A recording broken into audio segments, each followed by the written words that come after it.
வழக்கம் போல நாம் எதிர்பார்த்த சில தொகுதிகள் கிடைக்கவில்லை. குறிப்பாக அரூர் தொகுதியை கேட்டு பெறுவதற்கு இந்த முறையும் நாம் கடுமையாக போராடி பார்த்தோம். அது கிட்டவில்லை.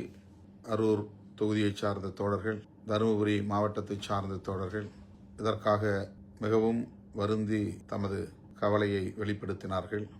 அவர்களுக்கு நான் ஆறுதல் சொல்ல கடமைப்பட்டிருக்கிறேன்.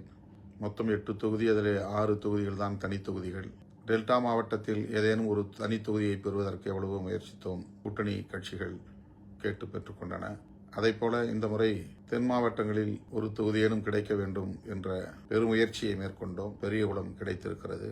மேற்கு மாவட்டங்களில் இல்லாவிட்டாலும் தருமபுரியிலாவது அரூர் தொகுதியை பெற வேண்டும் என்று பேச்சுவார்த்தை நடத்தினோம். ஏறத்தாழ 2 மணி நேரம் அரூர் தொகுதிக்காகவே நாம் பேச வேண்டியிருந்தது.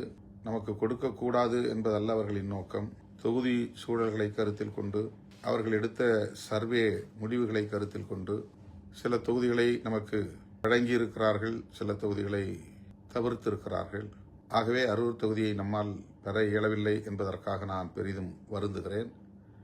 இயக்கத் தோழர்கள் இதற்காக வருந்த வேண்டாம் என்று தருமபுரி, கிருஷ்ணகிரி மாவட்டங்களை சார்ந்த தோழர்களுக்கு நான் வேண்டுகோள் விடுக்கிறேன்.